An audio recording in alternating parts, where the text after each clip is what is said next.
ఓం శుభోదయం. వైశేషిక దర్శనం. గౌతముని యొక్క అభిప్రాయం. కర్మఫలములు జీవులకు ఎట్లు ప్రాప్తించునో ఆలోచించుము. సత్కార్య అసత్కార్యవాదమును గూర్చిన ప్రసక్తిని తెచ్చి గౌతమముని ఇట్లు చెప్పుతున్నాడు. బుద్ధి సిద్ధంతు తదసత్ అను సూత్రమున ఉత్పత్తికి పూర్వము కార్యం అసత్ అనబడును. కానీ ఆ దశలో కార్యం యొక్క సద్భావం ఉనికిని బుద్ధి సిద్ధమనుట సంగతమగును. ఆ ఆధారము మీదనే ఉపాదాన నియమ వ్యవస్థయు సంభవమగును. మరి బుద్ధి సిద్ధం అననేమి?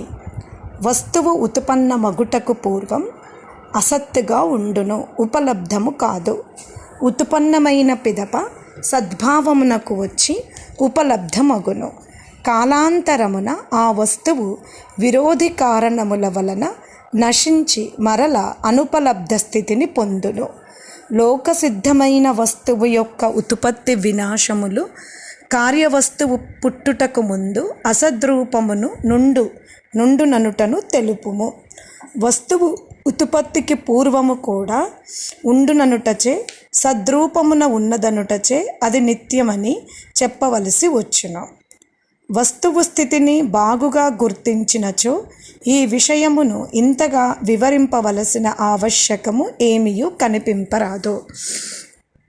జలాహరణాది అనగా నీరు తెచ్చుట వ్యాపారము నెరవేర్చుటకు తగిన ఘటాకార అవస్థ ఘటోత్పత్తికి పూర్వము మృతికయందు ఉండునని, ఘటాకారమునకు వచ్చుటకు పూర్వము కూడా ఆ ఆకారము కర్త యొక్క బుద్ధిననుసరించి మృతపిండమున మట్టిలో ఉండనందురు. అట్లు లేకున్నా ఘటము ఉత్పన్నము చేయుటకు ఘటాకారమును ప్రకటించుటకు మృతికనే ఉపాదానముగా గ్రహింపిన ఆవశ్యకముండదని వారి అభిప్రాయం. ఉత్పత్తి వినాశములు, ఆవిర్భావ తిరోభావములు, అభివ్యక్తి విలయములు అను పదములన్నీయు సమానార్థకములే. ఉత్పత్తి అననేమి? ఇయ్యది తెలియదగిన విషయం. వాస్తవమున మట్టియే ఘటాకారమున సిద్ధపరపబడును. ఆ మట్టితో ఒక ఘటాకారమే కాదు, ఇంకను ఎన్నియో ఆకారములు, కుండలు, పిడతలు, కడువలు, మూకుళ్ళు, కూజాలు రూపొందింపబడును.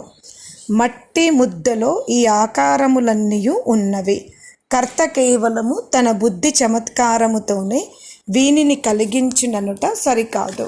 కారణమేమన మట్టి శుద్ధలో ఆ ఆకారములు ఉనికి లేకున్నా కర్త కుమ్మరి తన బుద్ధి కౌశలముతో వానిని రూపొందింపగలడా? అట్లు చేయగలిగినచో ఘటాది కార్యముల యునికిలేవి తంతువులతో ఘటాది ఆ కార్యములను రూపొందింపగలిగి ఉండవలయును. అది సాధ్యము కాదని నైయాయికులు కూడా అంగీకరింపక తప్పదు. కారణము ఉపదాన సమవాయులో ఉన్న వస్తువు ఆకారము అంగీకరించినచో బౌద్ధులు చెప్పినట్లు వస్తువుల ఉనికియే అంగీకరింపవలసిన ఆవశ్యకత ఉండును. బుద్ధియే వివిధ ఆకారములను భాసింపజేయు అనవలసి వచ్చును. కొండొక వస్తువు యొక్క ఆకారము దానికి సమవాయి కారణమునందు అంగీకరించుట, ఆ వస్తువును రూపొందించుటకు ఆ కారణ ద్రవ్యమును గ్రహించుటకు అత్యావశ్యకమగును. బౌద్ధులు తమ దర్శనములలో వస్తువు కంటే బుద్ధికి విశేష మహత్వము కల్పించుట చూడనగును. అందువలన వస్తు సత్త ఉనికి ఉపేక్షింపబడినది.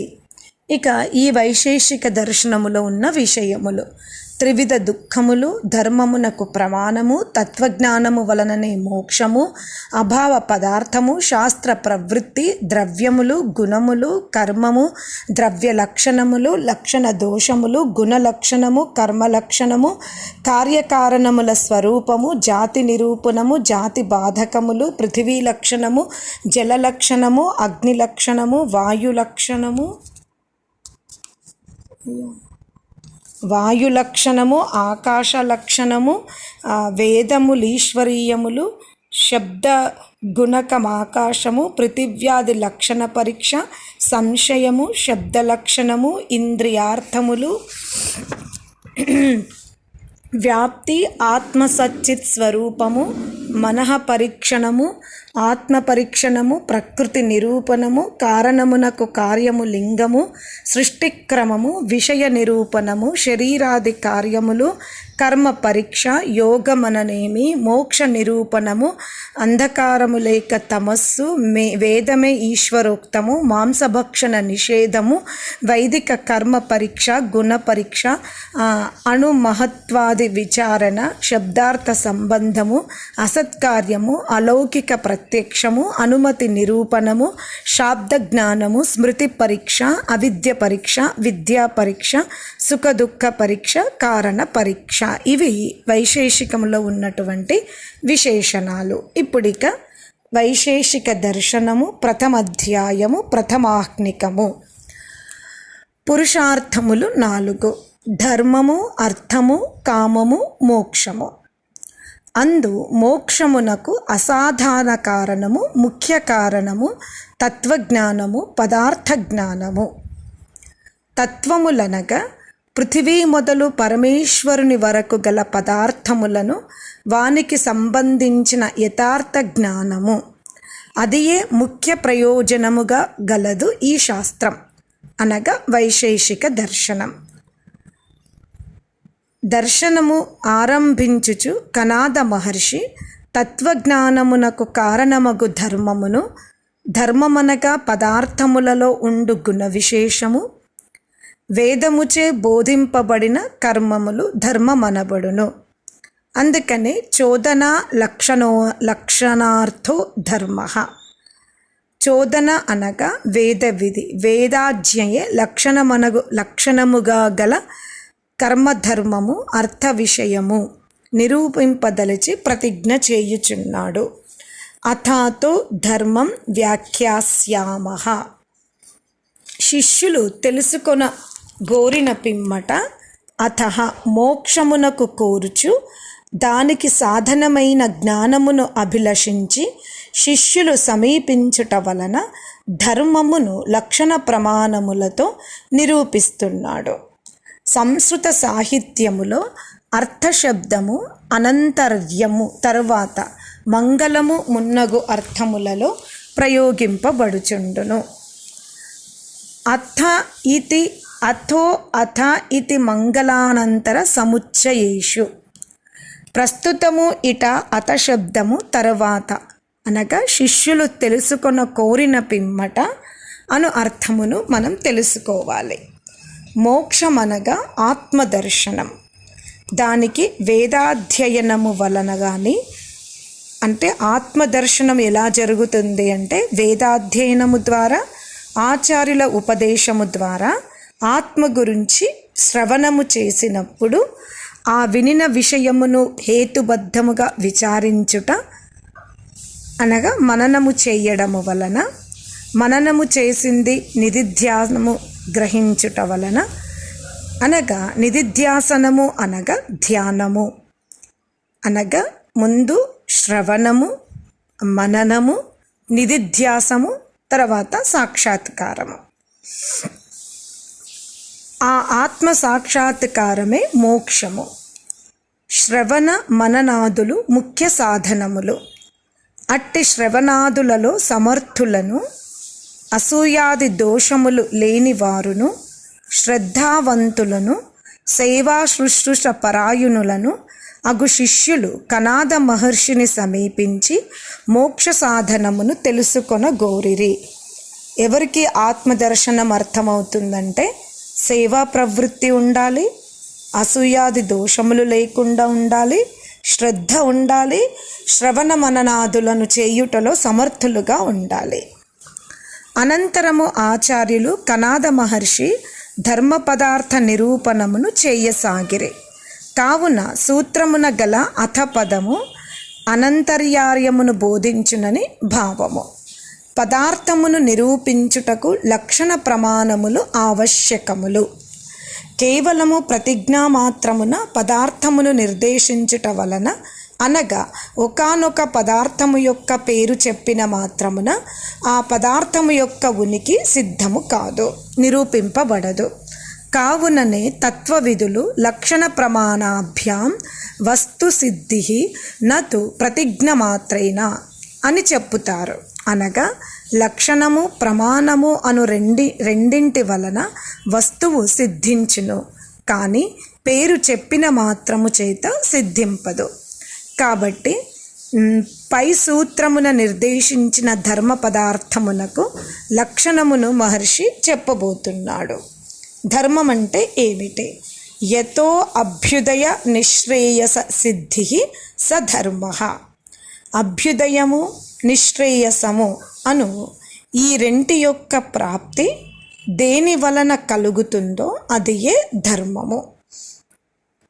అభ్యుదయము అనగా తత్వజ్ఞానము, నిశ్రేయస సిద్ధి అనగా తత్వజ్ఞానము కలిగిన తర్వాత దేని వలన ఆ పదార్థ జ్ఞానము కలుగుతుందో అది ధర్మం. అభ్యుదయం అనగా ఇహ పర లోకములకు సంబంధించిన కార్యముల సఫలత. ఇది ఐహిక ఆముష్మిక అభివృద్ధి అనియు చెప్పబడును. త్రివిధములగు దుఃఖములు పూర్తిగా నశించుటయే నిశ్రేయసము, ముక్తి అనబడును. అభ్యుదయమనగా ఇహ పరలోకములకు సంబంధించిన కార్యముల యొక్క సఫలత. ఇక మోక్షము అంటే త్రివిధ దుఃఖముల యొక్క నిర్మూలన. త్రివిధ దుఃఖాత్యంతాభావ నిశ్రేయసం. అత్యంత భావము అంటే శూన్యము కాదు, పూర్తిగా తొలగిపోవడం కాదు, అత్యంత అభావమే మోక్షము. ఆధ్యాత్మికము, ఆది దైవికము, ఆది భౌతికము అనేది త్రివిధ దుఃఖములు. ఇందు ఆధ్యాత్మికం అనగా శరీర సంబంధమైన దుఃఖము. శరీరము మనస్సులకు సంబంధించి రెండు విధములుగా ఉండును. వాత పిత్త శ్లేషములు అను ధాతువుల వైషమ్యము వలన కలుగు దుఃఖము శారీరకం. ఆధ్యాత్మికము అంటే శారీరక దుఃఖము. ఇందులో రెండు దుఃఖములు ఉంటవి. ఒకటి శారీరక దుఃఖము అంటే వాతపిత్త శ్లేషముల ధాతువులు ఎప్పుడైతే వైషమ్యానికి లోనవుతాయో అప్పుడు శారీరక దుఃఖము కలుగుతుంది. కామము, క్రోధము, లోభము, మోహము, భయము, ఈర్ష, విషాదము మున్నగు వానిచే ఏర్పడు దుఃఖము మానసికము. ఇట ఆత్మపదము శరీరబోధకము. ఆత్మయందు శరీరమునందు కలుగు దుఃఖములు కావున ఆధ్యాత్మికము అనబడుతుంది. అంటే ఈ దుఃఖములు ఎక్కడుంటవి అంటే శరీరమునందు ఉంటవి. కాబట్టి శరీరము ద్వారా ఆత్మ అనుభవిస్తుంది గనక ఇది ఆధ్యాత్మిక దుఃఖం. శరీరములో ఎప్పుడైతే ఆత్మ ఉంటుందో అప్పటి వరకే ఆ దుఃఖం ఉంటుంది. ఎప్పుడైతే శరీరాన్ని ఆత్మ వదిలిపెడుతుందో అప్పుడు ఆ దుఃఖం ఉండదు. అది మనం గమనించాలి. ఇక మనుష్య, పశు, పక్షి, మృగాదులచే ఏర్పడు దుఃఖము ఆది భౌతికము. ఇక్కడ భూతము అంటే ప్రాణివాచకము. ప్రాణుల వలన కలుగు దుఃఖము ఆది భౌతిక దుఃఖం అనబడుతుంది. అగ్ని, జల, వాయువుల యొక్క ప్రకోపాదులచే కలుగు దుఃఖము ఆది దైవికం. అగ్ని, వాయువు మున్నగు పదార్థములు దేవతలని వ్యవహరింపబడును. కావున వాని వలన కలుగు దుఃఖము ఆది దైవిక దుఃఖం అనబడినది. దేని వలన అభ్యుదయము, నిశ్రేయసము ఈ రెండు ప్రాప్తించునో అదియే ధర్మము. లేక దేని వలన అభ్యుదయము దాని మూలమున నిశ్రేయసము సిద్ధించునో ప్రాప్తించునో అది ధర్మం. ఈ లక్షణమును బట్టి ధర్మము అభ్యుదయమునకు సాక్షాత్ సాధనము అనగా కారణము, మోక్షమునకు పరంపర సాధనము. ధర్మము తత్వజ్ఞానమును కలిగించి మోక్షకారణ సాధన పరంపరలలో చేరునని భావం. ధర్మమునకు లక్షణము చెప్పి ప్రమాణమును మహర్షి నిరూపించుచున్నాడు. మనం ముందు ధర్మ లక్షణం చెప్పాడు, మరి ఇప్పుడు మనం లక్షణ ప్రమాణాభ్యాం వస్తు సిద్ధి అన్నాడు కదా, అందుకే ధర్మ లక్షణం చెప్పాడు. ఇప్పుడు ప్రమాణ లక్షణం చెప్తున్నాడు. తద్వచనాద్ ఆమ్నాయస్య ప్రామాణ్యం. ధర్మమును యథాస్వరూపముగా లక్షణయుక్తముగా నిర్వచించుట వలన వేదమునకు ధర్మమునందు ప్రామాణ్యమున్నది. ఆమ్నాయ పదముచే ఇట సర్వ విద్యలు సర్వ పదార్థములను ప్రకాశింపజేయు 4 వేదములని మనం గ్రహించవలయును. వేదములే ధర్మమును ప్రతిపాదించుచున్నవి. చోదనా లక్షణోర్థో ధర్మ.